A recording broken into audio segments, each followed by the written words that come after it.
Hey, salut à tous, c'est la Face Gaming. On se retrouve aujourd'hui pour une nouvelle vidéo sur Infinite Warfare, donc le nouveau Call of Duty qui va sortir. Donc là, c'est la bêta. Donc c'est parti. Donc j'ai fait deux parties juste avant. Donc je vais vous montrer les menus et voilà. Donc je suis tout seul aujourd'hui. Je suis tout seul, donc il n'y a pas Boss Reaper. Donc c'est parti. Donc je vais vous montrer vite fait mes classes. Donc ça, c'est les nouveaux spécialistes, comme on avait sur Black Ops 3, avec différentes armures. Celui-là est bien joli. Alors, on va prendre ça. Donc mes classes, vite fait, les classes un peu basiques, on va dire. Bon, voilà, j'ai pas trop joué, je joue plutôt avec ces deux-là. Donc c'est parti, donc on va chercher une petite partie en match à mort. C'est parti. Alors, après on a des nouvelles cartes d'agents. Vraiment plutôt sympathiques, on va dire. Elles sont plutôt jolies. Ouais. Elles sont un peu mieux que BO3, celles qui sont gratuites, on va dire, dès qu'on est au début du jeu. Elles sont un peu plus belles. Donc ça sera sur la map Forestier, il me semble. Frontière, non, Frontière, pardon. Donc c'est parti. Donc la partie, elle a déjà commencé. Donc vous pouvez voir qu'on est 5 classes comme sur BO3, normal. Donc c'est parti. Moi je vais prendre cette classe et c'est parti.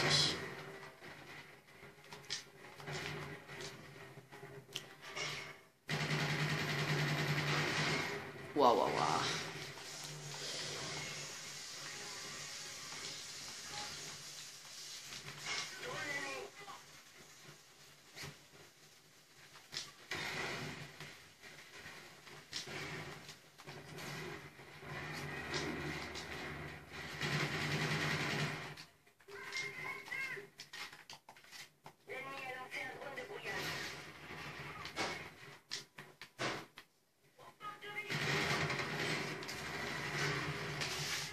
Ah, on part derrière. Hop, on va passer par là. Donc les mobs, je les connais pas vraiment. C'est un peu plus complexe que sur BO3. Et en plus, elles sont beaucoup lumineuses. Je trouve qu'elles sont vraiment abusées. Parce qu'elles sont vraiment abusives. Elles sont vraiment trop lumineuses. Ça, c'est vraiment dommage.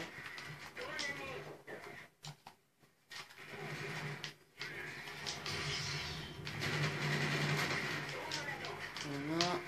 Donc, petite nouveauté aussi, on a les drones qui sont à 400. On a, on va dire, un peu plus de réduction. C'est un peu moins cher, on va dire. Pour débloquer les skills stricts, je vous les montrerai après. Et après, je vous ferai un petit débrief de ce que je pense du jeu. Donc on se fait plutôt démonter. Ouais, on se fait plutôt bien défoncer. 65. Ça va être vraiment serré, je pense. Ah. Vraiment, il y a beaucoup. C'est pas, je vous le dis, c'est pas vraiment, c'est pas le meilleur Call of Duty. C'est vraiment pas le meilleur Call of Duty. Ça, c'est vraiment dommage.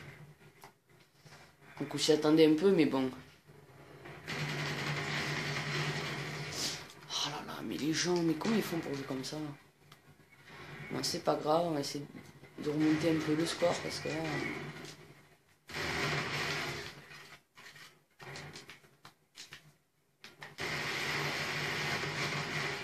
Voilà. Oh purée.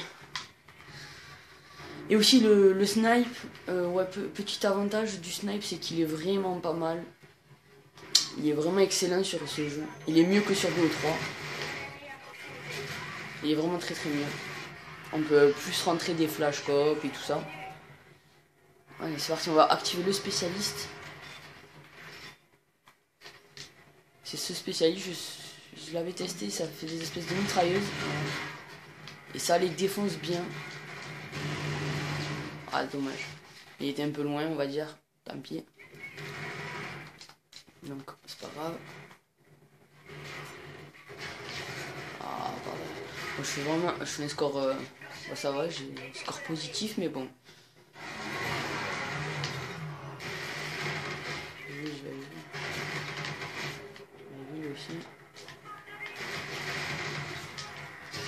Ah, la XD. Et j'ai vu au dernier moment. Voilà, la XD. Elle est vraiment, elle est de pire en pire quoi, la XD. Elle est pas du tout comme on l'a connue sur Black Ops 1. Ah, dommage, pour moi on a perdu. C'est dommage.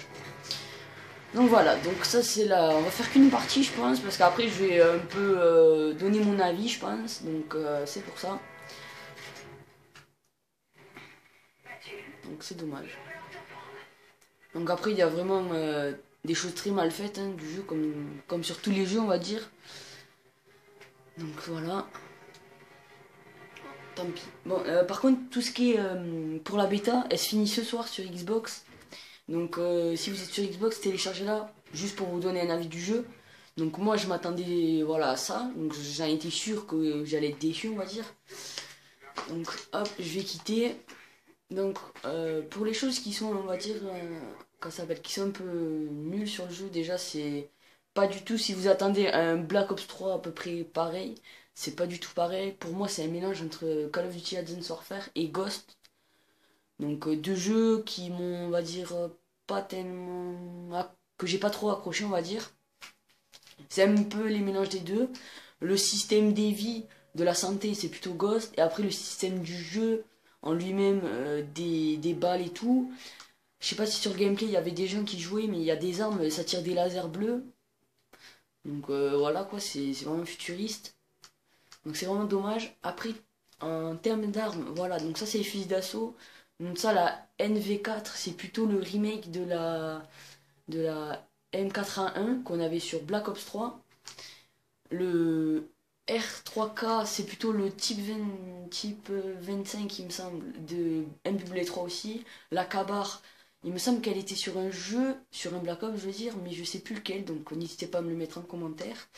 La type 2, ça c'est plutôt les FMG9 qu'on avait aussi sur MW3. Donc ça c'est, vous l'avez remarqué, c'est l'AK-47. Le ERAD, c'est en mitraillette, je sais pas ce que c'est. Le FHR-40, c'est plutôt le P90. Le Karma, c'est plutôt la Vector de Black Ops 2. Cette arme, je la connais pas. La RPR Evo, je sais pas. Et la HVR, c'est plutôt... ressemble à la Spectre dans Black Ops 1. Voilà, donc on a que 5 fusils d'assaut, 5 mitraillettes. Donc peut-être il y en aura plus quand il y aura le jeu fini. On va dire sorti, quoi, qui sort dans 2 semaines. L'Arrow, il me semble qu'elle était dans Ghost, mais je suis pas sûr. Le Mauler, c'est pareil, c'est un petit remake de Ghost, une grosse arme. Et le Titan, je sais pas là. Voilà, donc c'est des armes, on va dire, un peu bizarres hein, pour des grosses mitrailleuses. Donc en fusil de précision, là, il y a du lourd parce que le snipe sur ce jeu, il est magnifique. Ça, c'est... Il n'y a rien à dire. On peut faire des gameplays dessus, mais voilà, c'est juste magnifique.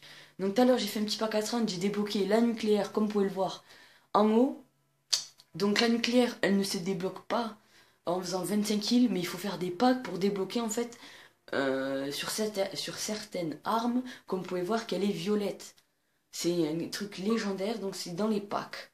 Donc dans les packs, ça veut dire, il y a encore les packs comme sur BO3, en faisant des packs 30 et tout ça. Et en fait, il faut débloquer sur certaines armes, en fait, la nucléaire. Parce que sinon, si vous faites 25 éliminations sans ça, ça ne fera rien. Donc, du côté des snipes, ça ressemble au Locus, mais pas le Locus de BO3. Un bon Locus qui fait vraiment mal. Ça, c'est un snipe verrou. Après, il y a le Widowmaker. On dirait le Intervention. Et il y a le DMR1. Donc ça, on dirait un petit une NX Garand sniper, on va dire. Plutôt. Du côté des fusils de combat, ça, c'est on dirait le TAC 12 de BO2. Le Banshee, je sais pas vous dire si c'est le Banshee de BO3 avec la boule bleue ou autre chose, parce que j'ai pas vu de gens y jouer, donc je saurais pas vous dire. Cette arme, la DSM-8, je sais pas trop ce que ça peut être. Et le Rack 9, bon voilà, on dirait une arme. Ça n'a pas été sur une Call of Duty, ça, mais c'est une arme sur non, sur GTA 5. Si vous reconnaissez ceux qui l'ont, voilà, c'est une arme qui lui ressemble. Et là on a les classiques, donc nouvelle classe de classique on va dire, et ça fait plaisir.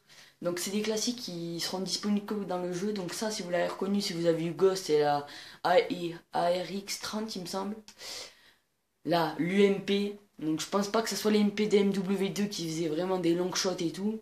Je pense que c'est plutôt les UMP de MW3. Le TF141. Ça, c'est l'intervention qu'on connaît sur MW2. Le S-Ravage, c'est le Space 12. Et la M1, c'est la MX Garand qu'on a eu sur BO3 en ravitaillement. Donc voilà, tout ce qui est armes principales. En armes secondaires, voilà, je vous fais vite fait les petites armes qui passent. Voilà, donc la seule qui pourrait m'intéresser, moi, c'est celle-là. C'est le G18, il me semble, sur MW2. C'était une arme, celle-là, mais une tuerie. Une tuerie, cette arme. Donc voilà, donc tout ce qui est après, bon voilà, c'est un peu normal. C'est des nouveaux, il y a des nouvelles choses. Donc voilà, donc je pense que on va s'en arrêter là. Donc là, on va faire vite fait les tactiques et après, on va arrêter là. Hop. Voilà, donc après c'est même à peu près les mêmes atouts qu'on avait sur BO3. Il y a aussi des atouts d'MW3 qu'on pouvait voir, détermination, tracker, bon, il y a encore voilà des atouts de voilà quoi, vous m'avez compris, d'enfoiré on va dire, parce que voilà, de toute façon sur chaque jeu il faut des atouts d'enfoiré. Donc voilà. Après, ah oui, je voulais vous montrer vite fait les séries de points que je vous avais promis que je vous montrerai. Donc le drone qui se débloque à 400. Et avant, c'était l'HXD qui était avant que le drone. Et maintenant, c'est l'HXD qui a pris le drone. Donc j'ai pas trop compris leur délire quand même. Parce que l'HXD déjà fait mal. Qu'un drone, voilà, c'est juste remarquer des ennemis. Je sais pas. Après, le colis stratégique. Drone de brouillage. Le vautour qui est équivalent à Black Ops 2. Je sais plus comment il s'appelle, le quadrotour, je crois c'était. Le Rocket Trinity, voilà, on m'avait compris, c'est sur Ghost. Le Scorcher, c'est plutôt le. Quoi ça fait qu'on avait sur BO3, la frappe. Bon, voilà. Et voilà, donc après, voilà, je vous fais un petit tour. Et pas plus, hein, franchement. Bon, après, je vous conseille, si vous aimez le jeu, testez la bêta et après vous faites un avis dessus. Moi, personnellement, je pense pas que je vais l'acheter. Je pense plutôt que je vais me prendre Battlefield parce que Battlefield, voilà, il n'y a rien à dire. Bon, ça sera pas le sujet. Mais franchement, je suis un peu déçu de ce Call of. Déjà que BO3, il est bien, il est vraiment très bien. Et tomber après sur un jeu comme ça, franchement, voilà, je suis un peu dégoûté. Donc voilà, j'espère que cette vidéo vous aura plu. Lâchez un petit like, commentaire, partagez, tout ce que vous voulez. Et voilà, donc moi je vous dis peace et à bientôt.